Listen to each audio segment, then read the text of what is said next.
It's trying to build something where there wasn't before, something brand new, something that's really a concept. You're trying to marry both a social aspect with a residential aspect, and from what my mother was seeing and talking with my father and myself and other people, that model didn't exist. Linda came to me with her vision for a home for adults with developmental problems. The problem was when they grew up and the parents who were taking care of them were gone, what happens? And so Linda had this wonderful vision of building a home. In a very small office with 3 desks, and we did whatever needed to be done to put a business together.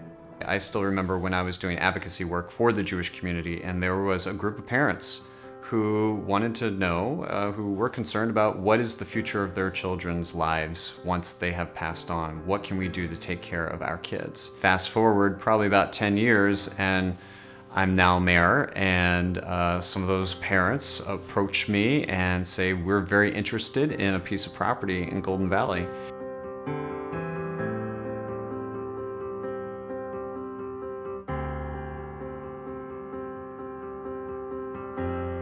My life before I moved here was, I was in my parents for a couple of years, and then I moved to a group home.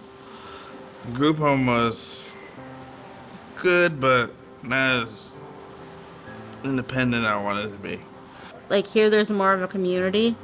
I know there's someone we have a front desk. I know my neighbors. At my other place, I knew a few people, or I mean, mostly just to say hi, and I didn't really interact with my neighbors, or there weren't community events. The first thing he said to me was that I can control my own temperature.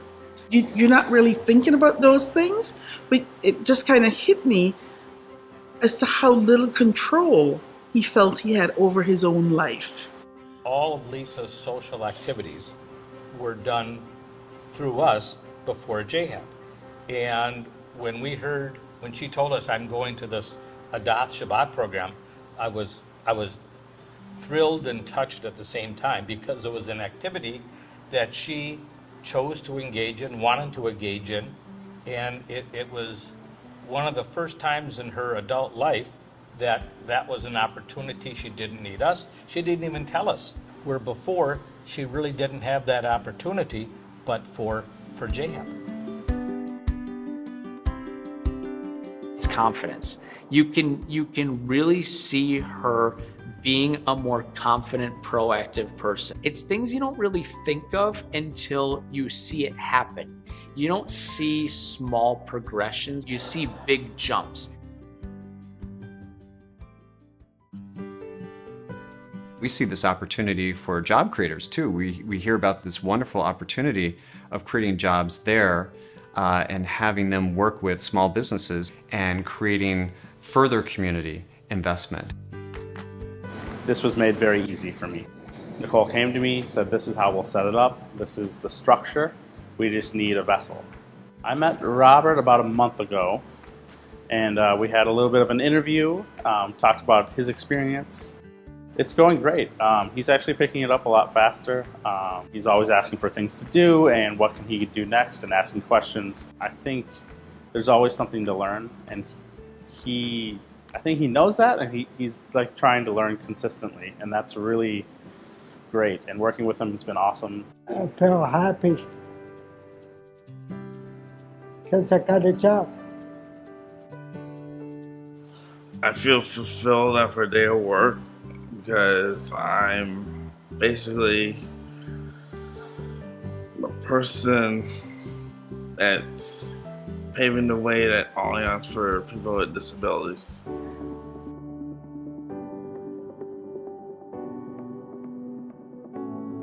No matter how beautiful it may be, you need the people who are running it, who have the heart and the compassion and the ability to bring other people into the community. Because it wouldn't be successful. You could have, J-HAP could have the most beautiful Corner Creek building, but if it's not alive with love and whatnot, it wouldn't work. The warmth that that the residents feel comes from the personalities, the kindness, the caring of the J-HAP staff and the volunteers. Without J-HAP, there's no Cornerstone Creek. So it's, how do you separate that anyway? One of the things that I always love about Lisa being here is that I know someone's going to greet her when she walks in the door. Someone's going to say goodbye to her, have a good day when she leaves. The caring community feeling in the building. You can do really great residential program. You can do great social programming. You can do community building, all those different components. But to be able to have those in one place, you get a scale and a synergy that's where you really go to that next level.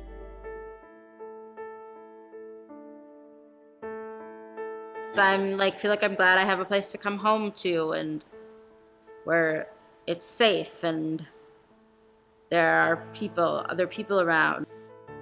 My sister may live here for a year and she may live here for 50 years. I don't know, but I know that if she wanted to, this model that's been put in place is gonna last and work for that long term.